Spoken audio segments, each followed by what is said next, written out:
আব্দুল্লাহ ইবনে উমর রাদিয়াল্লাহু তাআলা আনহু বলেন, আমি আমার নবীজির জবান মুবারকে বলতে শুনেছি, তিন ব্যক্তি দুনিয়ার পরচনার মধ্যে পইরা গুনাহ করতে করতে পাহাড়ের একটা গুহার মধ্যে যে আটকাইছে, এই গুহার মধ্যে যখন আটকাইছে বড় বড় তিনটা পাথর আইসা এই গুহার মুখটা বন্ধ করে দিছে। ওই বান্দারা গুহার ভিতরে তাইকা তাইকা কান্দে, হায় আমরা পাপাচার করার জন্য, গুনার কর্ম করার জন্য আমরা আসলাম, এখন আমরা এই পাপাচারের কারণে আমরা পাহাড়ের গুহার মধ্যে আক্রমণের শিকার হইলাম। আল্লাহর দরবারে কান্দে, কিন্তু তারা মনে মনে চিন্তা করতেছে কোনো ভালো নিয়ত যদি করে আল্লাহ তাআলা হয়তো ওই ভালো কাজের উসিলায় আমাদেরকে মাফ করে দিবে। মুসলমান, এবার ওই তিন ব্যক্তি একজন আর একজনকে বলতেছে, তোমার জীবনে যদি কোনো ভালো আমল থাকে ওই আমলটার উসিলা দিয়া দোয়া করো, দেখবা আমার আল্লাহ তাআলা ওই ভালো কাজের উসিলায় তোমারে মাফ করে দিবে, হয়তোবা আমাদেরকে মুক্তি দিবে। ওই তিন ব্যক্তির এক ব্যক্তি আল্লাহ তাআলার কাছে দোয়া করে, আল্লাহ আমি অন্য কোনো ভালো কাজ করি নাই, তবে আমি একটা ভালো কাজ করেছি। আমার পরিবার যখন অভাব অনটনে চলতো, আমার আব্বা জানের ইন্তেকালের পরে আমি আমার ঘরের একটা বকরি ছিল, একটা উটনি ছিল, আমি বকরি এবং উটনির দুধ দহন করতাম। দুধ দহন কইরা এই দুধগুলা সর্বপ্রথম আমি আমার মারে খাওয়াইতাম। আমার মা খাওয়ার পরে যে দুধ বাঁচত ওই দুধ আমি আমার সন্তান এবং স্ত্রীরে খাওয়াইতাম। আমার সন্তান এবং স্ত্রী খাওয়ার পরে যেই দুধ বাঁচত আমি খাইতাম। কিন্তু হঠাৎ করে একদিন আমার আম্মা জান, আমি যখন দুধ দহন করলাম, দহন করে মায়ের ঘরে প্রবেশ করে দেখি আমার মা ঘুমাইয়া গেছে। আমি ওই দুধগুলা নিয়ে দাঁড়িয়ে ছিলাম, আমার সন্তানকেও খাইতে দেই নাই, ছোট ছোট বাচ্চা মানুষ তাদেরকে কষ্ট দিয়েছি, আমি নিজেও খাই নাই, আমার স্ত্রীরও খাবারটা দেই নাই। আমি চিন্তা করেছি আমার মা যদি দুধ না পান করে এই দুধ আমি সন্তান খাবো না, আমার সন্তানেরও খাওয়াবো না, আমার স্ত্রীরও আমি খাওয়াবো না। এই কথা চিন্তা কইরা রে ওই ব্যক্তি বলে, সকালবেলা যখন আমার মা ঘুম থেকে জাগ্রত হয়েছে, আমি আমার এই দুধের বাটিতে আমার মাকে প্রদান করলাম, মা গো আপনি একটু দুধ পান করেন, তারপর আমি পান করবো, আমার সন্তান পান করবে। আমার জীবনে যদি কোনো ভালো কাজ থাকে তাহলে এটা আমার সব চাইতে ভালো কাজ, এটার চাইতে ভালো কাজ আমার কাছে নাই। এ সন্তানের দোষ। ওই তিন ব্যক্তি বলে, পাহাড়ের গুহার সামনে যখন পাথর আইসা গুহাটা বন্ধ করে দিছে, এবার সেই ব্যক্তি বলে, আল্লাহ আমারে ভালো কাজের উসিলায় তুমি আমাদেরকে এখান থেকে উদ্ধার করো। তখন ওই পাহাড়ের গুহার মুখ থেকে একটা পাথর সরে গেছে। এবার আরেকজন বলে, তোমার কোনো ভালো আমল আসেনি, তুমি ওই ভালো আমলটার উসিলা দিয়া দোয়া করো, দেখবা আমার আল্লাহ তাআলা তোমারে ভালো আমলের উসিলায় তোমার এখান থেকে উদ্ধার করবে। সে বলে, আমার কোনো ভালো আমল নাই রে, আমার কোনো ভালো আমল নাই, তবে আমি যখন আমার বাড়িতে থাকতাম, আমার বাড়িতে একজন কর্মচারী ছিল, একজন দাস ছিল, সে আমার বাড়িতে কাজকর্ম করতেন। তখন আমার বাড়িতে কাজ করছে, তার কাজের বিনিময় ছিল দৈনিক কাজ করলে তারে 1 সের করে চাল দেওয়া হইতো। এখন ওজনে মাপ দিয়া চাল দেয়, আগে সেরে মাইপা চাল দিত সেরে। আমার বাড়িতে যখন সে একদিন কাজ করত, আমি তার 1 সের চাল দিতাম। সে আমার বাড়িতে 1 মাস পর্যন্ত কাজ করেছে, আমি তার 1 মাসে 30টা খুশি চাল দিছি, 30টা তোলা চাল দিছি। কিন্তু সে আমারে বলছে, বাদশা আপনার বাড়িতে যে আমি কর্ম করি, যে চাল আপনি আমার দিছেন, এই চালগুলা আমার বাড়িতে আমি নিলে খাওয়ার মতো লোক নাই, বা সেগুলো আপনি আপনার কাছে আমানত রাখেন। আমি তার চালগুলা আমানত রাখলাম। আমি দেখলাম সে আমার কাছে অনেক দিন পর্যন্ত চালগুলা নিতে আসে না, চালগুলার মধ্যে কেরি পোকা ধরে। আমি যখন দেখলাম চালগুলা নষ্ট হয়ে যাবে, আমি চালগুলা বাজারে বিক্রি করে দিছি। বিক্রি করে তার চাউলের টাকা দিয়ে আমি একটা ছাগল ক্রয় করছি। ছাগলটা ক্রয় কইরা আমি ছাগলটা পালতে পালতে অনেকগুলা ছাগল হয়েছে। এই ছাগলগুলা লালন পালন করার পরে দেখলাম এই ছাগল দিয়ে হবে না, এগুলো অনেকগুলা। আমি ছাগলগুলা বাজারে বিক্রি করে আমি একটা গরু কিনছি। গরু কেনার পর অনেকগুলা গরু হয়েছে, আমি একটা রাখাল রাখছি। সুন্দর একটা খামার বানাইছি, এই গরুগুলো আমি লালন পালন করাইছি রাখাল দিয়া। হঠাৎ করে ওই ব্যক্তি আমার বাড়িতে এসে আমার কাছে বলে, ও বাদশা, আপনার কাছে যে আমার কাজের বিনিময়ে চালগুলা ছিল, আপনি আমার চালগুলা ফেরত দেন।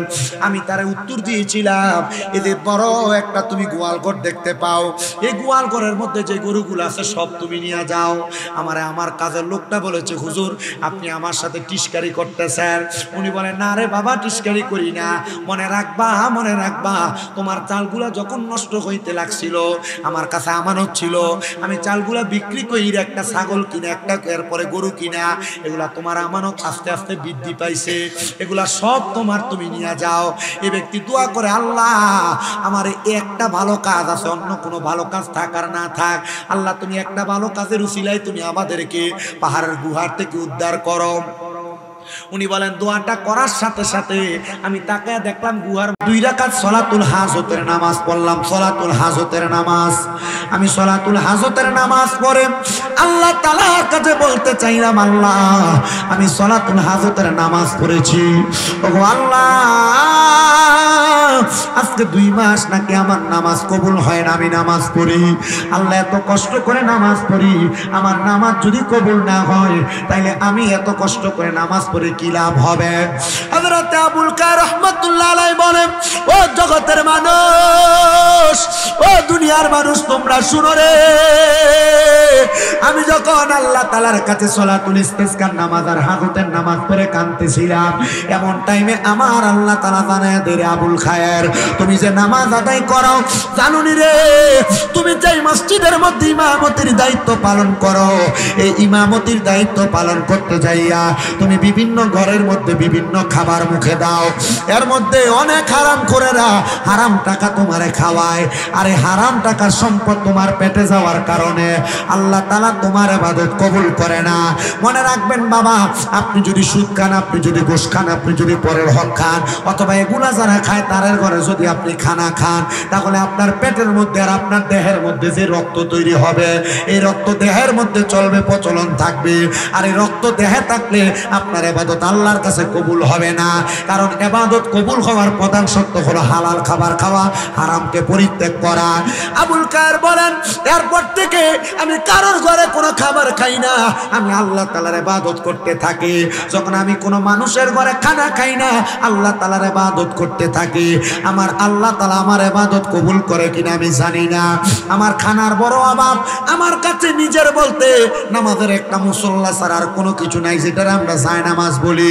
উনি বলেন, নামাজ পড়ার জন্য যে রুমাল আমি ব্যবহার করতাম, আমি দেখলাম যখন আমার কোনো খাবার নাই, হঠাৎ করে আসমান থেকে রহমতের বৃষ্টি পড়তেছে, আমি আমার নামাজের মুসল্লাটার মধ্যে রহমতের বৃষ্টিগুলা ধারণ করলাম। আমি এই বৃষ্টির পানি চাইপা আমি 7 দিন পর্যন্ত ইফতার করতাম আর সাহারি করতাম। আমি আনা খানা পানি খাইয়াই রোজা রাখতাম, পানি খাইয়াই ইফতার করতাম, এমন ভাবে আমার পুরাটা সময় কাটছে।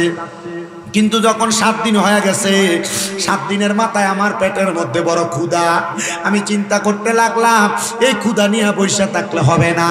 আমি জানি নবীজির উপর দুরূদ শরীফ আদায় করলে আল্লাহ তাআলা দোয়ার সাথে সাথে কবুল করে। আবুল খায়ের রাহমাতুল্লাহ আলাইহি বলেন, আমি দুরূদ শরীফ পড়তে লাগলাম, একবার 2 বার না, আমি বারবার দুরূদ শরীফ পড়তেছি। আমার শরীর ক্ষুধার যন্ত্রণায় এত ক্লান্ত, এত পরিশ্রান্ত, আমি কান্না করতেছি, হায় রে আমার পেটটার মধ্যে এত ক্ষুধা, আমি কেমনে ক্ষুধার যন্ত্রণা সহ্য করব? আবুল খায়ের রাহমাতুল্লাহ আলাইহি বলে, আমি দুরূদ শরীফ পড়তে পড়তে যখন ঘুমায় গেলাম, হঠাৎ করে ঘুমানোর সাথে সাথে আমি লক্ষ্য করে দেখলাম আমার ঘরের মধ্যে নুরানি আলো চকমক করে জ্বলতেছে। আমি এমন আলো দেখাম, আমি ডাক দিলাম, কে গো আপনি, আপনারা কারা? হঠাৎ করে আমার সামনে বেলায়েতের সম্রাট হযরতে আলী কাররামাল্লাহু ওয়াজহু হাজির হয়ে গেছে। উনি আমারে ডাক দিয়া কয়, আমি হইলাম নবীজির প্রখ্যাত সাহাবী, আমার নাম হইল হযরতে আলী ইবনে আবু তালেব, আপনি কেন আমার ঘরের মধ্যে আগমন করলেন? উনি কয়, আমি একা আসি নাই, আমার সাথে নবীজির সাহাবী হযরত সিদ্দিক আকবর আসছে, আমার সাথে ওসমান জিন নুরাইন আসছে, আমার সাথে হযরত ওমর ফারুক রাদিয়াল্লাহু তাআলা আগমন করছে। এই জগতের মানুষের দলেরাম শোনো রে শোনো, উনি বলতেছে আমি আগমন করলাম, দেখো এবার আবু বকর ওমর ওসমানের পাশে একজন নুরানি সুরতওয়ালা মানুষ দেখা যায়। চিনুনি তারে চিনুনি, বলে তিনি হইল রাহমাতুল লিল আলামিন নবীজি। আবুল কায়ের রহমাতুল্লাহ আলাইহি বলেন, ও দয়ার নবী, মায়ার নবী, রাহমাতুল লিল আলামিন নবী গো, আপনি আমার এই ভাঙ্গা ঘরের মধ্যে হাজির। নবীজি কারণটা কি আমারে বলবেন নিরে আবুল কায়ের? তুমি যে ক্ষুধার জ্বালা সহ্য করতে না পাইরা আমি নবীর উপর দুরূদ আদায় করতে করতে ঘুমায়া গেছো। তুমি কি মনে করছো আমি নবীর কোন উম্মত, আমি নবীর কোন আশিক দুনিয়াতে কষ্ট করবে, আমি নবী সেটা সহ্য করব? আবুল কায়ের রহমাতুল্লাহ আলাইহি বলেন, আমার নবী আমার সামনে আইসা নবীজির আফগান মুবারকের ভিতর থেকে নবী আমার একটা রুটি বের করলেন। নবী রুটিটা বের করে আমি আবুল খায়েরের হাতে প্রদান করলেন। আমি ওই রুটিটা হাতে নিয়ে অর্ধেক রুটি চিবে খাওয়ার পরে আমি দেখলাম হঠাৎ করে আমার ঘুম ভেঙে গেছে। আমি স্বপ্নে দেখা হঠাৎ করে আমি আমার হাতে তাকিয়ে দেখলাম নবীজি ঘুমের ঘরে স্বপ্নে আমাকে হাতে যে একটা রুটি দিছে, আর বাকি অর্ধেক রুটি আমি খাইছি। অর্ধেক রুটি ঘুমের থেকে উঠার পর আমি দেখলাম আমার হাতে রয়ে গেছে। তখন আবুল খায়ের রহমতুল্লাহ আলাইহি এই পুরা ঘটনার মূল কথা সারাংশ লিখেছেন যে শোনো দুনিয়ার মানুষ, নবীর কোন সাচ্চা পাক্কা উম্মত যদি নবীর উপর দুরূদ শরীফ আদায় করে থাকে তাহলে আমার নবী রাহমাতুল লিল আলামিন নবীজি ওই ব্যক্তির উপর নবীজি রহমতের হাত বুলিয়ে দেয়, আমার আল্লাহ তাআলা তার উপর রহমতের হাত বুলিয়ে দেয়। আসেন ওই নবীজির রহমত পাওয়ার জন্য আমরা মুহাব্বতে নবীজির দুরূদ শরীফ আদায় করি। কেন মদিনাতে যাবেন? যেহেতু খুশবাস কাদিরিয়া গাউসিয়া দরগা শরীফে আসছেন, আমি আপনাদের কাছে মদিনা শরীফ যাওয়ার একটু ছোট্ট ফজিলতের কথা বলি। আমি যেই দিন নবীর হাদিস পড়ছি, নবী বলছেন মান যারা কবরি ওয়াজাবাত লাহু শাফাআতি ইয়াউমাল কিয়ামা। নবী বলে উম্মত দুনিয়ার জমিনের মধ্যে যেই ব্যক্তি আমি নবীর রওজা জিয়ারত করে তার জন্য সুপারিশ করা আমি নবীর জন্য ওয়াজিব হয়ে যায়। রাহমাতুল লিল আলামিন নবীজির এই হাদিস যেদিন আমি পড়লাম আমি মনে মনে নিয়ত করলাম ইয়া রাসূলুল্লাহ আমি আমার মরণের আগে একবার হইল আপনার রওজা মুবারক জিয়ারত করতে আসব। কিন্তু আমি যেই দিন মদিনা শরীফের সামনে গেছি আমি সেই দিনই নবীজির রওজার সামনে দাঁড়ায় দাঁড়ায় বলছি ইয়া রাসূলুল্লাহ এত তাড়াতাড়ি যে আমার আল্লাহ তাআলা আমার দোয়া কবুল করবে আমি বুঝতে পারি নাই। ও মায়ার নবী, আল্লাহ মহান, আল্লাহ বড় মহিয়ান গরিয়ান, আপনার রওজার সামনে দাঁড়ায় দাঁড়ায় আপনার সালাম দিতেছি গো নবী, আপনি আমার সালাম কবুল করেন গো নবী। আপনার রওজা মুবারক দেখার পরে আমার মনের মধ্যে একটা আশা জাগছে গো নবী, আপনি নবী রওজা দেখতে এত সুন্দর, আপনি নবী রওজা মুবারকের সোনালী জালি মুবারক দেখতে এত সুন্দর, না জানি আপনি নবীজি দেখতে কত সুন্দর। ও নবী গো, এখন আপনার রওজার সামনে দাঁড়ায় দাঁড়ায় আরেকটা নিয়ত করতেছি, নবী আপনার রওজা মুবারক যেহেতু দেখে ফেলেছি আপনি নবী মরণের আগে আমারে একবার দেখা দিয়েন গো নবীজি। আমি এই কথাটা শুধু বলি নাই, আমি 7 দিন পর্যন্ত 5 ওয়াক্ত নামাজের পরে আমার নবীজির রওজার সামনে দাঁড়ায় দাঁড়ায় নবীজির সালাম দিছি। আমি সালাম দিয়া আমার নবীজির রওজার সামনে থেকে যেই দিন মক্কায় চলে যাব আমি আমার নবীজির রওজার সামনে দাঁড়ায় দাঁড়ায় বলছি ইয়া রাসূলুল্লাহ বাংলাদেশের কত মানুষ মক্কা মদিনা আসার জন্য কান্দে কিন্তু টাকা নাই, সামর্থ্য নাই, এরা মক্কা মদিনা আসতে পারে না। নবী গো তাদেরকে ঘুমের ঘরে মরণের আগে একবার আপনার চেহারা মুবারক দেখাইয়েন।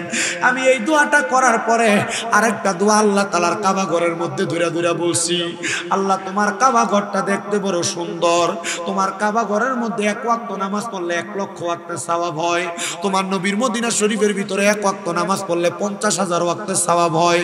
আল্লাহ কত মানুষ দুনিয়ার জমিনে নামাজও পড়ে না, ইবাদতও করে না, তারা কোন দিন 1 লক্ষ ওয়াক্ত নামাজ পড়বো তারা নিজেও জানে না। ও মুসলমান ইমানদারের দল, আপনি 1 লক্ষ ওয়াক্ত নামাজ কোনোদিন পড়তে পারবেন কিনা আমি জানি না, তবে আপনার কাছে ওয়াদা, আপনার কাছে আমার আবদার রে বাবা, কক্সবাজার ট্যুর দেওয়ার জন্য আপনি 10-15-20 হাজার টাকা বাজেট করেন, আপনি এই টাকাটা মক্কা মদিনা যাওয়ার জন্য বাজেট করবেন। বলে হুজুর এই টাকা দিয়ে তো মক্কা মদিনা যাওয়া যাবে না, সর্বনিম্ন বর্তমান বাজারে 1,70,000 টাকা লাগে উমরা হজে যাইতে। আপনি নিয়ত করবেন, কারণ নবীজির হাদিস নিয়াতুল মুমিনিন খায়রুম মিন আমালি, মুমিনের নিয়ত তার আমলের চাইতে উত্তম। আপনি যদি মক্কা মদিনা নাও যাইতে পারেন গো, আপনার আমল নামার মধ্যে মক্কা মদিনা তাওয়াফ জিয়ারতের সওয়াব হয়ে যাবে। মুসলমান, আমি তাকে দেখছি নবীজির রওজা মুবারকের ভিতরে যখন মানুষ ঢুকে, আমি দেখলাম অনেকের চোখগুলা দিয়া বায়া বায়া পানি পড়ে। আমার লগের একজন ভাই জাকারিয়া, তারা জিগাইলাম কান্দোকা, আমার উল্টে প্রশ্ন করে বুঝে আপনার চোখে তো পানি। তখন আমি চিন্তা করলাম, নবীজিকে ভালোবাসে নবীর কোন আশিক যদি নবীর রওজার সামনে আসে, এই ব্যক্তি কান্না করা ছাড়া থাকতে পারে না, তার চোখের পানি নবী দেখার বেদনায় এমনি বায়া বায়া পড়বে। ও বাবা, তোমার কুশবাসের মসজিদের ভিতরে, এলাকার মসজিদে, বাংলাদেশের মসজিদে এক ওয়াক্ত নামাজ পড়লে এক ওয়াক্তে সওয়াব পাইবা, কিন্তু মদিনার মসজিদে এক ওয়াক্ত নামাজ পড়লে তো 50,000 ওয়াক্তে সওয়াব পাইবা। আমি আবদার করি, 2-3 লাখ টাকা হইলে যারা জায়গা কিনা রাখেন, 1-2 লাখ টাকা হইলে যারা ব্যাংকে ব্যালেন্সটারে বাড়ান, আপনি টাকাগুলা না জমাইয়া মক্কা মদিনা যাওয়ার জন্য নিয়ত করেন। মনে রাখবারে মুসলমান, এই টাকা পয়সাগুলা জমাইয়া রাইখা মক্কা মদিনা যাইতে পারলে তুমি বুঝতে পারবা কত শান্তির জায়গা, কত আরামের জায়গা সোনার মদিনা। এজন্য আশেক তো সুরে সুরে লেখে, ভালোবাসার জায়গা মদিনা, ভালো লাগার জায়গা মদিনা, বলেন ভালোবাসার জায়গা মদিনা, ভালো লাগার জায়গা। কেউ মদিনা ভালো লাগে না আপনাদের? যদি ভালো লাগে মোহাব্বতে পড়েন, ভালো লাগার জায়গা মদিনা, ভালোবাসার জায়গা মদিনা, বলেন ভালোবাসার জায়গা মদিনা, ভালো লাগার জায়গা মদিনা। হাইরে এত সুন্দর জায়গা কোথাও দেখি না, এত সুন্দর জায়গা কোথাও দেখি না, সাজিয়েছেন দয়াল রাব্বানা, ভালোবাসার জায়গা মদিনা, বলেন ভালোবাসার জায়গা মদিনা, ভালো লাগার জায়গা মদিনা। মদিনা শরীফে নূরের খাজিনা, মদিনা শরীফে নূরের খাজিনা, আশিক ছাড়া অন্য বোঝে না, ভালো লাগার জায়গা মদিনা, বলেন ভালোবাসার জায়গা মদিনা, ভালো লাগার জায়গা। এ দুনিয়ার মুসলমান, ওই মদিনাতে এত বরকত, মদিনা শরীফের ভিতরে প্রবেশ করলে দেখবা তোমার কাছে বড় ভালো লাগে, বড় শান্তি লাগে। মদিনা শরীফের কেবলা বরাবর হাতের ডান দিক দিয়া 310 নম্বর গেট দিয়া 10 মিনিট সামনে হাঁটলে মা ফাতেমার বাড়ি। এটার একটু সামনে গেলে নবীজির ইন্তেকালের পরে যে পানি দিয়া নবীরে গোসল দিছে, বীরে গার্স নামক একটা কূপ আছে সেই জায়গায়। এটা পাড়ি দিয়ে একটু সামনে গেলে আল হেজাজ এলাকা নবীর নানির বাড়ি। এটার পাশে একটা মসজিদ আছে, যে মসজিদের নাম কুবা মসজিদ। এই কুবা মসজিদের ভিতরে 2 রাকাত নামাজ আদায় করলে আল্লাহ তাআলা একটা বান্দার আমল নামার মধ্যে একটা উমরা হজের সওয়াব দেয়। আবার মদিনা শরীফের ভিতরে আসরের নামাজের পরে, ফজরের নামাজের পরে বাবে জিব্রাইল দরজা দিয়া বাহির হইয়া জান্নাতুল বাকি একটা গোরস্থান আছে। এই জান্নাতুল বাকি গোরস্থানের মধ্যে ফজরের পরে আসরের পরে ঢুকলে একটা ঠান্ডা বাতাস গায়ের মধ্যে লাগে। আল্লাহর কসম, এই বাতাস গায়ে লাগলে আপনার ঘুম চলে যাবে, আপনার শরীর প্রশান্ত হবে। এবার বলেন, যেই মক্কা যে মদিনাতে এত বরকত পাওয়া যায়, আমরা সবাই ওই মক্কা মদিনা যাইতে চাই কি চাই না? যারা যারা যাইতে চাই ডান হাত তুলে আমার আল্লাহরে দেখায়।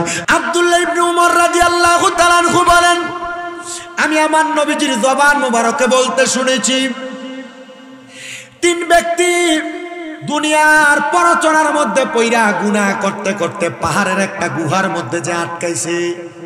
এই গুহার মধ্যে যখন আটকাইছে, বড় বড় 3টা পাথর আইসা এই গুহার মুখটা বন্ধ করে দিছে।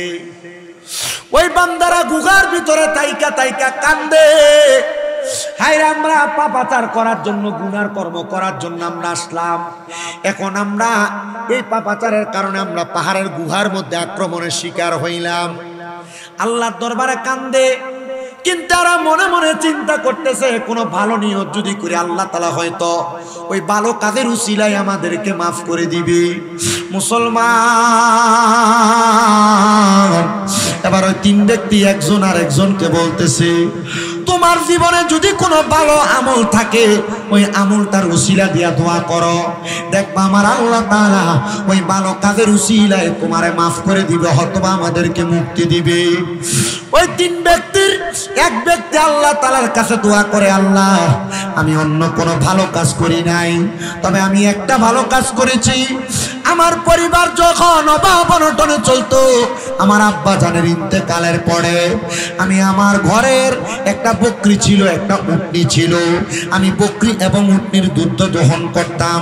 দুধ দহন কইরা এই দুধগুলা সর্বপ্রথম আমি আমার মারে খাওয়াইতাম। আমার মা খাওয়ার পরে যে দুগ্ধ বাঁচত, ওই দুগ্ধ আমি আমার সন্তান এবং স্ত্রীরে খাওয়াইতাম। আমার সন্তান এবং স্ত্রী খাওয়ার পরে যেই দুগ্ধ বাঁচত আমি খাইতাম। কিন্তু হঠাৎ করে একদিন আমার আম্মা জান, আমি যখন দুগ্ধ দহন করলাম, দহন করে মায়ের ঘরে প্রবেশ করে দেখি আমার মা ঘুমাইয়া গেছে। আমি ওই দুগ্ধগুলা নিয়ে দাঁড়িয়েছিলাম, আমার সন্তানকেও খাইতে দেই নাই, ছোট ছোট বাচ্চা মানুষ, তাদেরকে কষ্ট দিয়েছি। আমি নিজেও খাই নাই, আমার স্ত্রীরও খাবারটা দেই নাই। আমি চিন্তা করেছি আমার মা যদি দুগ্ধ না পান করে, এই দুগ্ধ আমি সন্তান খাবো না, আমার সন্তানেরও খাওয়াবো না, আমার স্ত্রীরও আমি খাওয়াবো না। এই কথা চিন্তা কইরা রে ওই ব্যক্তি বলে, সকালবেলা যখন আমার মা ঘুম থেকে জাগ্রত হয়েছে, আমি আমার এই দুগ্ধের বাটিতে আমার মাকে প্রদান করলাম। মা গো, আপনি একটু দুগ্ধ পান করেন, তারপর আমি পান করবো, আমার সন্তান পান করবে। আমার জীবনে যদি কোনো ভালো কাজ থাকে তাহলে এটা আমার সবচাইতে ভালো কাজ, এটার চাইতে ভালো কাজ আমার কাছে নাই। এ সন্তানের দোষ। ওই তিন ব্যক্তি বলে, পাহাড়ের গুহার সামনে যখন পাথর আইসা গুহাটা বন্ধ করে দিছে, এবার সেই ব্যক্তি বলে, আল্লাহ আমারে ভালো কাজের উসিলায় তুমি আমাদেরকে এখান থেকে উদ্ধার করো। তখন ওই পাহাড়ের গুহার মুখ থেকে একটা পাথর সরে গেছে।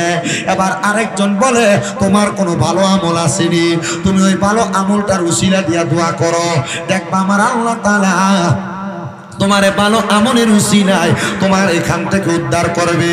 সে বলে, আমার কোনো ভালো আমল নাই রে, আমার কোনো ভালো আমল নাই। তবে আমি যখন আমার বাড়িতে থাকতাম, আমার বাড়িতে একজন কর্মচারী ছিল, একজন দাস ছিল, সে আমার বাড়িতে কাজকর্ম করতেন। তখন আমার বাড়িতে কাজ করছে, তার কাজের বিনিময় ছিল দৈনিক কাজ করলে তারে 1 সের করে চাল দেওয়া হইতো। এখন ওজনে মাপ দিয়া চাল দেয়, আগে সেরে মাইপা চাল দিত সেরে। আমার বাড়িতে যখন সে একদিন কাজ করত, আমি তার 1 সের চাল দিতাম। সে আমার বাড়িতে 1 মাস পর্যন্ত কাজ করেছে, আমি তার 1 মাসে 30টা খুশি চাল দিছি, 30টা তোলা চাল দিছি। কিন্তু সে আমারে বলছে, বাদশা আপনার বাড়িতে যে আমি কর্ম করি, যে চাল আপনি আমার দিছেন, এই চালগুলা আমার বাড়িতে আমি নিলে খাওয়ার মতো লোক নাই, বা সেগুলো আপনি আপনার কাছে আমানত রাখেন। আমি তার চালগুলা আমানত রাখলাম। আমি দেখলাম সে আমার কাছে অনেক দিন পর্যন্ত চালগুলা নিতে আসে না, চালগুলার মধ্যে কেরি পোকা ধরে। আমি যখন দেখলাম চালগুলা নষ্ট হয়ে যাবে, আমি চালগুলা বাজারে বিক্রি করে দিছি। বিক্রি করে তার চাউলের টাকা দিয়ে আমি একটা ছাগল ক্রয় করছি। ছাগলটা ক্রয় কইরা আমি ছাগলটা পালতে পালতে অনেকগুলা ছাগল হয়েছে। এই ছাগলগুলা লালন পালন করার পরে দেখলাম এই ছাগল দিয়া হবে না, এগুলো অনেকগুলা। আমি ছাগলগুলা বাজারে বিক্রি করে আমি একটা গরু কিনছি। গরু কেনার পর অনেকগুলা গরু হয়েছে, আমি একটা রাখাল রাখছি, সুন্দর একটা খামার বানাইছি। এই গরুগুলা আমি লালন পালন করাইছি রাখাল দিয়া। হঠাৎ করে ওই ব্যক্তি আমার বাড়িতে এসে আমার কাছে বলে, ও বাদশা আপনার কাছে যে আমার কাজের বিনিময়ে চালগুলা ছিল, আপনি আমার চালগুলা ফেরত দেন।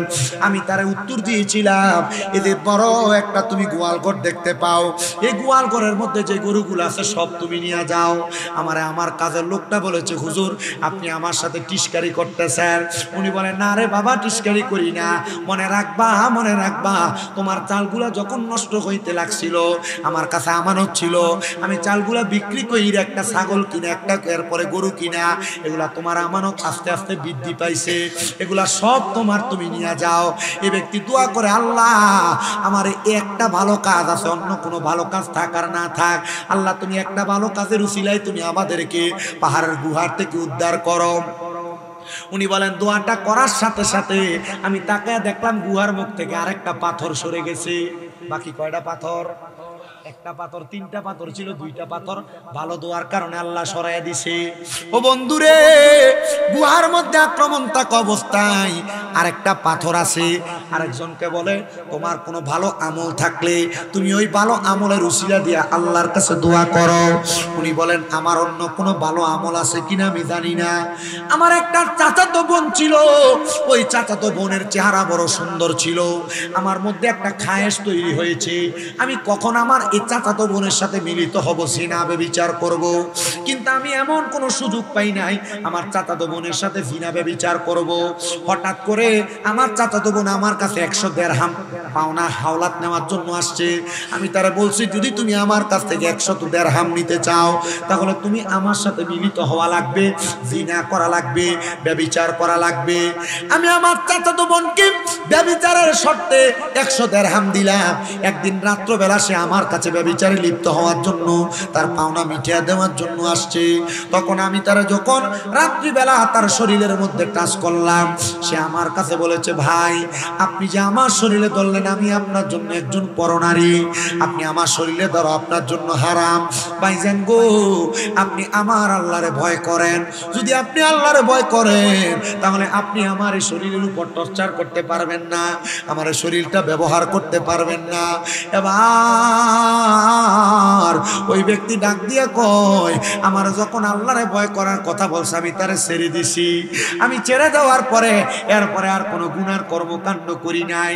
আমি আমার আল্লাহর কাছে দোয়া করছি, আল্লাহ আমার এ নেক দোয়ার কারণে তুমি আমার দোয়াটা কবুল করে নাও। আল্লাহর কসম আমার আল্লাহ তাআলা আমার নেক দোয়া কবুল করছে। আমার দোয়াটা কবুল কইরা গুহার মুখ থেকে বাকি পাথরটা সরাইয়া নিয়ে গেছে।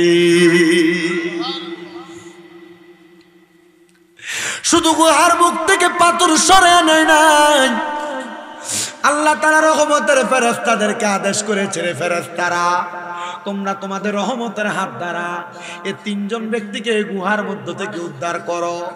মুসলমান, ভালো ভালো নেক কাজের উসিলা দিয়ে আল্লাহর কাছে দোয়া করলে আল্লাহ দোয়া কবুল করে। আজকে যে কষ্ট করে আপনারা বসে রইলেন আমার সঙ্গে দুই একটা কথা শুনতেছেন, আপনারা জানেননি এখন রাত্র গভীর হয়ে গেছে, রাত্র এখন বাজে 1:50। আমি মাইক ধরছি যে 1 ঘন্টা 16 মিনিটের মতো হয়ে যায়। ও বাবা, আপনি যে গভীর রজনীতে আল্লাহ তাআলার ইবাদতের মধ্যে মশগুল হয়ে গেছেন, এটা আপনার জন্য ভালো ইবাদত। আল্লাহর কাছে অন্য কোন ইবাদতের কথা বলতে পারবেন কিনা আমি জানি না, তবে একটা কথা আল্লাহর কাছে কান্না করে করে বলবেন, আল্লাহ আমি দুনিয়াতে অন্য কোন নেক আমল করতে পারিছি কিনা আমি জানি না, তবে একটা নেক আমল করেছি আল্লাহ। খুশবাস কাদিরিয়া গাউসিয়া দরগা শরীফের মধ্যে গভীর রজনীতে শামীম রেজার মতো গুনাহগারকে সামনে নিয়ে আমরা 2-1 মর্তবা কথা শুনেছি, জিকির আজকার করেছি। আল্লাহ গভীর রজনীতে আমরা মুনাজাতের জন্য অপেক্ষা করেছি।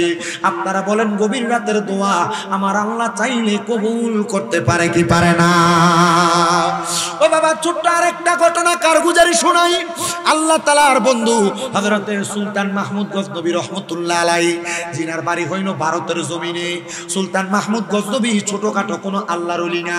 সুলতান মাহমুদ গজনবী বড় একজন বাদশা ছিলেন, ওনার এলাকা পরিচালনা করতেন। সুলতান মাহমুদ গজনবী বলেন আমি বাদশা কথা সত্য, আমি 5 ওয়াক্ত নামাজের পাশাপাশি আমার আল্লাহ তাআলা সন্তুষ্টির জন্য আমি তাহাজ্জুদের নামাজ পড়তাম। কি নামাজ? আমি হুজুরে কইছিলাম, হুজুর এত রাত্রে মাহফিলের মুনাজাত করে দেন কি লাগে? আমার কইছে আব্বা আমি তো তাহাজ্জুদ নামাজটা পড়িয়া এরপরে মুনাজাত করি। আমি নিজে আপনাদের যে শামসুল আরিফিন ফির সাহেব, আমি কইছি আপনি এগুলা জমজমাট থাকতে শেষ করে দেন। হুজুরে মাইন্ড নিছে, আমি বাদ মাগরিব বাদ এসা জহিরুল ইসলাম ফরিদি সাহেব, এরপর হাসান আজারি সাহেব, এরপর হুজুরে মিলাদ কাম করে মুনাজাত দিয়ে দিব। আমি জানি না এটা কোন হেকমতে ঘুরে গেছে, আমি আবার সেই শেষ হইতে আপনারা লইয়া দুই একটা কথা কওয়া লাগতেছে। হুজুর আমার কইছিল যে আব্বা সবসময় তো তাহাজ্জুদ নামাজের পর পরে মুনাজাতটা হয়, এর লাগা মুনাজাতটা করবার লাগা এখন হয়তো বা হুজুরের নিয়ত এটাই ছিল। তো আমি এতটুকু বিশ্বাস করি তাহাজ্জুদ নামাজ এমন একটা ইবাদত, ওয়া মিনাল লাইলি ফাতাহাজ্জাদ বিহি নাফিলাতাল লাকা আসা আইয়াবা আসাকা রাব্বুকা মাকামাম মাহমুদা। এই আয়াত যখন নাযিল হইছে নবীজি চোখের পানি ফালায় ফালায় কাঁদছে। আম্মা জানা আয়েশা সিদ্দিকা কয় আমার নবী সারা রাত 2 রাকাত নামাজ পড়ছে। কয় রাকাত? নবীজি যখন নামাজ শেষ করছে আমি নবীরে জিজ্ঞাসা ইয়া রাসূলুল্লাহ, এত লম্বা রুকু সেজদা আপনারা আর কোনোদিন করতে দেখিনি। নবীজি যখন নবীজির মাথা মুবারক ফিরেছেন, আম্মা জান আয়েশা সিদ্দিকা কয় আমি নবীজির দিকে তাকায় দেখলাম নবীজির চোখগুলো একবারে বড় বড় লাল হয়ে গেছে আর চোখের পানি বায়া বায়া পড়তেছে। জিজ্ঞাসা করলাম ইয়া রাসূলুল্লাহ, আপনি এভাবে কান্না করছেন কেন? নবীজি বলছে আম্মা আয়েশা শোনো, আমি নবীকে আল্লাহ বলছে আমি তাহাজ্জুদ পড়লে আল্লাহ তাআলা আমার মাকামে মাহমুদ দিব। ও আয়েশা, আমি নবী আল্লাহর কাছে কাঁদছি, আমার উম্মত তো আমি নবীর পাগল, আমার উম্মত তাহাজ্জুদের নামাজ পড়বো, আমার উম্মত যে তাহাজ্জুদের নামাজ পড়বো আল্লাহ আমার উম্মতের কি দিব? আম্মা জান আয়েশা ডাক দিয়া কই ইয়া রাসূলুল্লাহ, আমার আল্লাহ তো আপনার দোয়া ফিরাইয়া দিবে না। আপনি নবীর একটা উপাধি হলো মুস্তাজাবাতুদ দাওয়াত। আপনি কোন দোয়া করলে আল্লাহ তাআলা সাথে সাথে দোয়াটা কবুল করে। নবী আমার আল্লাহ তাআলা কি বলছে? নবী আমার ডাক দিয়া কয় আয়েশা,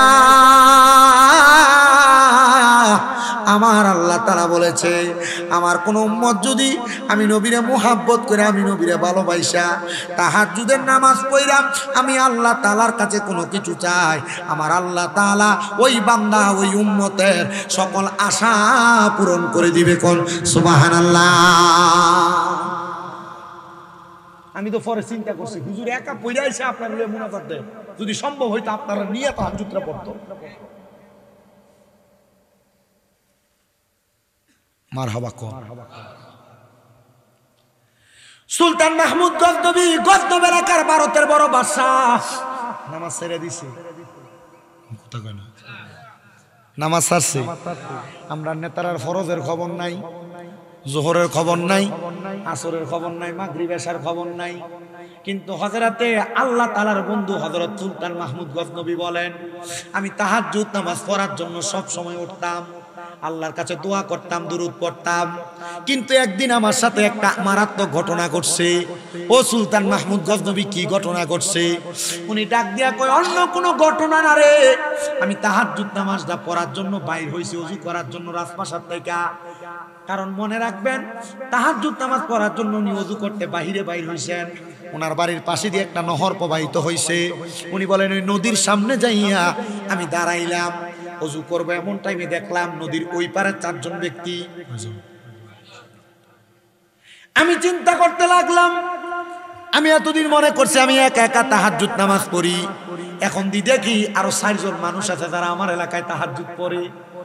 আর ওই 4 জন নদীর ওই পার থেকে চিন্তা করে আইরে আমরা তো বলক থেকে আইছি সুলতান মাহমুদ গজনবীর বাড়িতে চুরি করবার লাগা, দেখ আমরা 4 জন আইছি চুরি করতে, আর এ বেটার কত বড় সাহস, এ বেটা একা একা আইছে চুরি করতে। এরা চোর, এই জন্য এদের চিন্তাধারা চোরের মতো। আর সুলতান মাহমুদ গজনবী নামাজি, এর চিন্তাধারা নামাজির মতো। সুলতান মাহমুদ গজনবী ওযু করে উঠছেন, ওই 4 জন সামনে আসছে। ওই 4 জনকে সুলতান মাহমুদ গজনবী জিজ্ঞাসা করতেছে আপনারা কারা? বলে আমরা এই এলাকার মেহমান। বলে আপনারা বুঝি এখানে আসছেন কাজ করতে? বলে হ্যাঁ। বলে আপনারা যেখানে আসছেন 4 জন আসলেন? বলে আমরা তো 4 জন আসছি, আপনি তো একা আসছেন। বলে আপনার কাজ কি?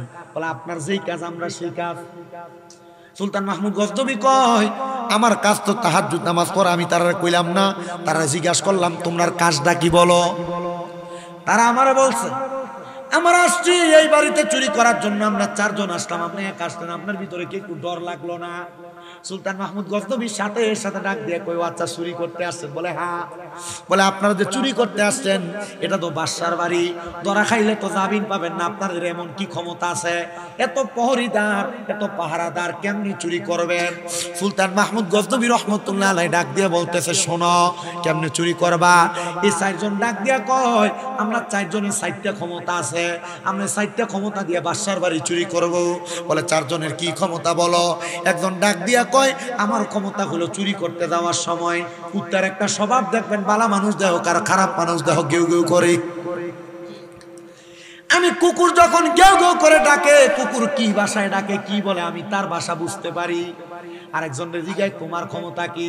বলে আমার ক্ষমতা হইল অন্য কোনো ক্ষমতা না, আমি কোনো ঘরের সামনে গেলে ঘরের দরজা যত কঠিন তালা থাক না কেন আমি একটা পলকের মাধ্যমে ঘরের তালাটা খুলতে পারি।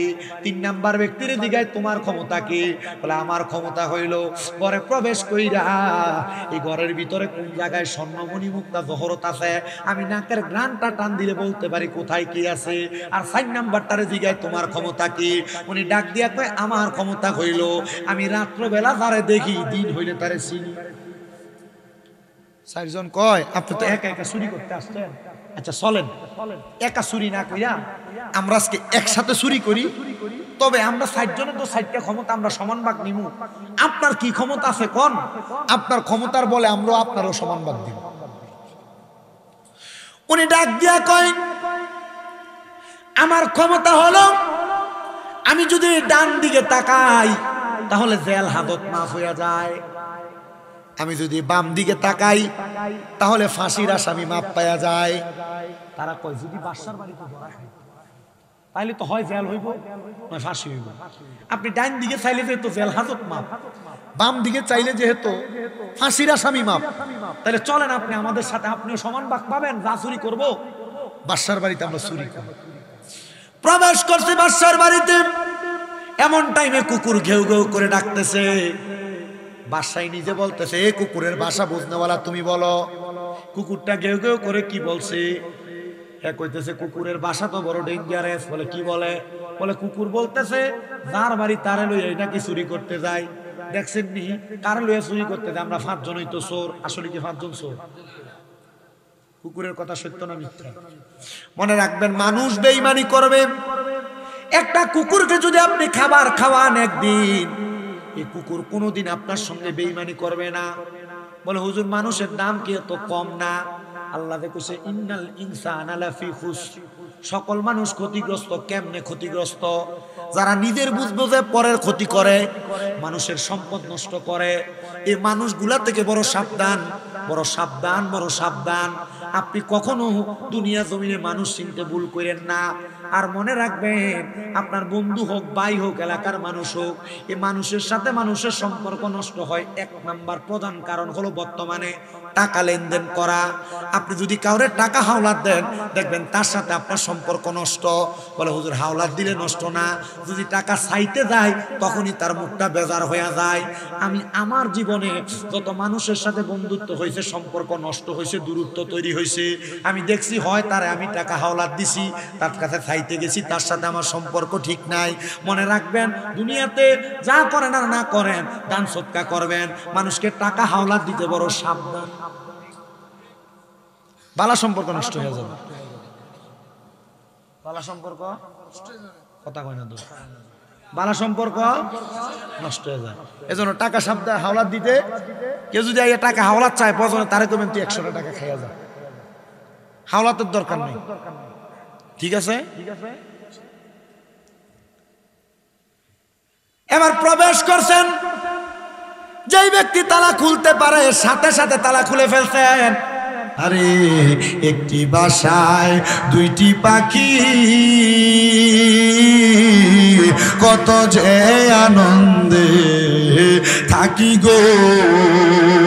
মুর্শিদ এখন তুমি কোথায়, আমি কোথায়, কাউকে কেউ আর দেখি না, আগে জানি না তুমি এমন করে ছেড়ে যাইবা মুর্শিদ, আগে জানি না তোমার আত্মাতে মিশাইয়া আত্মা কইতাম কত মনের কথা গো। এখন কার কাছে কই মনের কথা, কেউ নাই আমার আপনা মুর্শিদ। কার কাছে কই মনের কথা, কেউ নাই আমার আপনা, আগে জানি না তুমি এমন করে ছেড়ে যাইবা মুর্শিদ, আগে জানি না। দুনিয়ার মুসলমান রে, ওই চার চোরের মধ্যে সবাই যখন ঘরে প্রবেশ করে সব মালামাল নিয়ে নিছে, এবার এমন টাইমে চারদিকে ফজরের আজান হয়ে গেছে। বাদশাহ সুলতান মাহমুদ গজনবী কয় তারা সব মালগুলা নিয়ে একটা ঘরে যখন ঢুকছে, আমি চিন্তা করলাম আজকে তাহাজ্জুদ নামাজ পড়তে পারি না সুরের আর কারণে, আমি আজকে তাহাজ্জুদ নামাজ ছেড়ে দিছি, তাইলে ফজরের নামাজ তো সারা যাবে না। আমি ঘরের দরজাটা লাগায়া তাদেরকে ঘরের মধ্যে আটকায়া আমি এবার ফজরের নামাজ পড়তে দাঁড়াইলাম। পুরো এলাকার মধ্যে খবর দিলাম, এর এলাকার মানুষ শুনো, আমি বাদশাহ সুলতান মাহমুদের বাড়িতে চুরি করার জন্য চোর আসছে, আজকে তাদের বিচার কার্য পরিচালনা করা হবে। পুরো এলাকার মানুষ হাজির হয়ে গেছে। বাদশাহ সুলতান মাহমুদ চেয়ারের মধ্যে বসছেন আর আসামিদেরকে কাঠগড়ায় দাঁড় করাইছেন। সকল মানুষ কয় বাদশার বাড়িতে চুরি করতে আসছে, কোন চোর রে, আসুন আমরা তার একটু তাকায়া দেখি। এবার চোরটারে দেখতে যখন আসছে, একজনের মধ্যে চারজনের মধ্যে তিনজন চোখের পানি ফালায়া ফালায়া কান্দে, একটা মুসকে মুসকে আসে। কইতে পারবেন কোনটা আসছে? ওই যে এটা রাতকে যেটারে দেখে দিনে এটারে চিনি। সবাই অবাক হয়ে গেছে, কিরে সবাই কাঁদতেছে, তুমি কেন হাসো? সে ডাক দিয়ে কই হুজুর, আমি হাসার কারণ হইল হুজুর আপনি কেমনে কামনা করলেন, রাত্রবেলা এক লগে আমরা চুরি করতে ঢুকলাম, হুজুর এক লগের সঙ্গী হইয়া আপনি আমরা ফাঁসির কাজটা ঝুলাইবেন, বিচার করবার লাগে আসছেন। হুজুর মায়া নাই, এক লগে থাকার কারণে ডাইনে একবার বামে একবার তাকান না। হুজুর কয় তাকাইছি ডাইনে বামে। হুজুর আপনার কথা মোতাবেক আমরা ফাঁসিও মাপ, জেল হাজতও মাপ। হুজুর ডাক দিয়া কয় শুনো রে, গতকালকে রাত্রবেলা তোমাদের সাথে আমরা সময় দেওয়ার কারণে, আমি সময় দেওয়ার কারণে আমি বাদশা তোমাদের জেল হাজত মাপ করলাম, তোমাদের ফাঁসি মাপ করলাম, তোমরা এখন থেকে এখান থেকে যাইতে পারো। তারা এবার 4 জন মিলা আল্লাহ তাআলার কুদরতি কদমে সেজদা দিছে কাঠগড়ার মধ্যে। তারা সেজদার মধ্যে যায় কান্দে আর ডাক দিয়ে আল্লাহ, দুনিয়ার একজন বাদশা যদি দুনিয়ার জমিনে আমাদেরকে এক রাত্র তার সাথে থাকার কারণে সে আমাদের ফাঁসিও মাফ করতে পারে, জেল হাজত মাফ করতে পারে। আল্লাহ তুমি তো বাদশারও বাদশা, আল্লাহ আমরা যদি তোমারে আমরা রাত্রবেলা সময় দিতাম, তাইলে তুমি তো আমাদের বাকি জীবনের সব গুনাহ মাফ করে দিতা। আল্লাহ আমরা ভুল করেছি, এখন থেকে আর চুরি করব না, আমরা তওবা করেছি, আর গুনার কাম করব না। বাবারে আজকের জান্নাতের বাগানে বৈশা, খুশবাস কাদিরিয়া গাউসিয়া দরগা শরীফের মাহফিলে বৈশা যদি তুমি তওবা করো আল্লাহ আর কোনো গুনার কাম করতাম না। আপনারা বলেন আজকের মাহফিলের উসিলায় আল্লাহ চাইলে আমাদেরকে মাফ করতে পারে কি পারে না? বাদশা তাদের কান্না দেখে মনে মায়া লাগছে।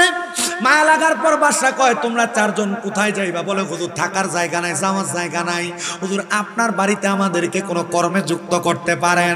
বাদশা কয় ঠিক আছে, আমার রাজপ্রাসাদ পরিষ্কারের দায়িত্ব তোমাদেরকে প্রদান করলাম।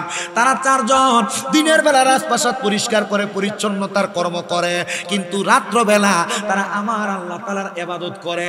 7 দিন পরে সুলতান মাহমুদ গজনবীর আল্লাহ তাআলা ঘুমের ঘরে আওয়াজ দেয়, এরে সুলতান মাহমুদ গজনবী তুই কি কাম করলি রে? আমি আল্লাহ তাআলার 4 জন কুতুব ব্যক্তিরে তোর বাড়ির কামের লোক বানায় রাখলি। সুলতান মাহমুদ গজনবী কয় আমি হতাশাগ্রস্ত হয়ে গেলাম, আল্লাহর কুতুবরা নাকি আমার বাড়িতে কামের লোক, আমার বাড়িতে কাজকর্ম করে। সুলতান মাহমুদ গজনবী কয় আমি আবার মুরাকাবা করলাম। মুরাকাবা ও আব্বা পিসাব হুজুরের হাত ধরে তো অনেকে মুরিদ হইছ, মুরাকাবাটা কেমনে করে এখনো শিখতে পারো নাই? আব্বা এই মুরিদ দিয়া কি করবা? কখনো দরবারের খাস মাহফিলে আসো না, দরবারের ভিতরে যদি সাপ্তাহিক মাসিক মাহফিল হয় আসো না। একদিন হুজুরের গোপনে গোপনে বইয়া কইও হুজুর মুরাকাবাটা কেমনে করে আমারে দেখান না। ওরে কলব জিন্দা হয়ে যাবে, আল মেলাদুন হাসিল হবে, আরে নিজের রূপ দেখিয়া নিজে হবি দিবানা, আরে নিজের রূপ দেখিয়া নিজে হবি দিবানা। ঘুমাইও না মায়ার ঘুমে আখের জামানা, আখেরি জামানা। আরে খুশবাসেতে উঠেছে তাওহীদের নিশানা, আরে খুশবাসেতে উঠেছে তাওহীদের নিশানা। ঘুমাইও না মায়ার ঘুমে আখের জামানা, আরে আখের জামানা। আরে কলবে জিন্দা হয়ে যাবে, এল মেলাদুন হাসিল হবে, আরে নিজের রূপ দেখিয়া নিজে হবি দিবানা, আরে নিজের রূপ দেখিয়া নিজে হবি দিবানা। ঘুমায়ও না মায়ের ঘুমে আখের জামানা, আখেরি জামানা। জবান খুলে জোরে জোরে কন্যা ইয়া বলি আল্লাহ। উনি ডাক দিয়ে আমি মুরাকাবা করলাম, আল্লাহ কোন চারজন কুতুব আমার বাড়িতে কাজ করে। এবার মুরাকাবার মধ্যে আমি হঠাৎ করে দেখলাম যে চারজন আমার বাড়িতে চুরি করতে আসছে। এক সপ্তাহের ইবাদতে আল্লাহ তাআলার কুতুব হয়ে গেছে তারা চারজন। আমি তাদের চারজনকে ডাক দিয়ে বললাম, আপনারা আমার বাড়িতে আর কাজ করা লাগবে না। তারা করজোরে হাত আবদার করে, হুজুর আপনার বাড়ি থেকে তাড়িয়ে দিলে কেউ আমাদেরকে কাজে রাখবে না, কারণ সবাই জাইনা গেছে আমরা চোর। হয়তো আরো কোনো চুরি করার কারণে রাজপ্রাসাদ থেকে বাহির করে দিয়েছেন। হুজুর হুজুর গো, আপনি আমাদেরকে আপনার কাছে রাখেন। হুজুরকে আপনারা আমার বাড়ির কাজের লোক হইয়া থাকবেন না, আপনারা তো আমি বাদশার আন্ডারে কাজ করতেন, এখন থেকে আপনারা আমারে হুকুম করবেন, আমি সুলতান মাহমুদ গজনবী আমার কর্মকাণ্ডগুলা করব। ও বাবারে, পীরের দরবারে আইয়া নিজেই বড় মানুষ হইয়া থাকো, নিজেই বড় হইয়া থাকো। আল্লাহর কসম করে বলি রে কোষবাসের মানুষ, আল্লাহর ওলিদের দরবারের মধ্যে আসলে নিজের নত শিরে রাখবা, নরম রাখবা। আল্লাহর ওলির দরবারে আইসা নিজের একটু নরমাল করে রাখবা। হুজুর কেবলার কাছে অনুমতির আশায় দাঁড়ায় থাকবা। আরে কোন সময় কোন হালে থাকে দয়াল মুর্শিদে, সালাম দিও না তারে সব জায়গায়। আরে থাকে যদি শক্তি লয় কদম বুসি, থাকে যদি শক্তি লয় কদম বুসি। আরে রাখিও তোমার বুকের দায়, বিশ্বাসে ভক্তি থাকিলে মুক্তি, কে জানে কার ভাগ্যে রয়। আরে মুর্শিদের দরবারে যাইয়া নত শিরে দাঁড়াইয়া সালাম দিও না তারে সব জায়গায়। ওরে বিশ্বাস ভক্তি পাইবে মুক্তি, থাকিলে বিশ্বাস ভক্তি পাইবে মুক্তি, কে জানে কার ভাগ্যে রয়। জবান খুলে জোরে কোন আল্লাহু আকবার। এ মুসলমান, এই নবীর উম্মতের দল। এবার আল্লাহর ওলিরা তাদের বাড়িতে, বাদশার বাড়িতেই বাদশার বাড়িতে বাদশার হুকুম করে, বাদশা কর্মকাণ্ড করে। ও আব্বাজিরা, আল্লাহ তাআলা এক বাদশা, আল্লাহ তাআলা দুনিয়ার বাদশারে দিয়ে আমরারে কাম করায়। আমরা দুনিয়ার বাদশা হিসেবে পীর মাশায়েখরে মানি, কথা কন্যা ঠিক কিনা? এই হুজুরের দরবারে যারা যারা আসছেন, আমি গত বছর আপনাদের কাছে হাত বাড়াইছি। অনেকের মা নাই, অনেকের বাবা নাই, অনেকেই গত বছর আমার কাছে আপনারা দিছিলেন। আব্বা, এ দরবারটার খাতিরে, মাদ্রাসাটার খাতিরে, দরবারে যারা আসে কান ভক্তবৃন্দ আছে তাদের খাতিরে, মা বাপ যদি বাইচা থাকতো, মা বাপরে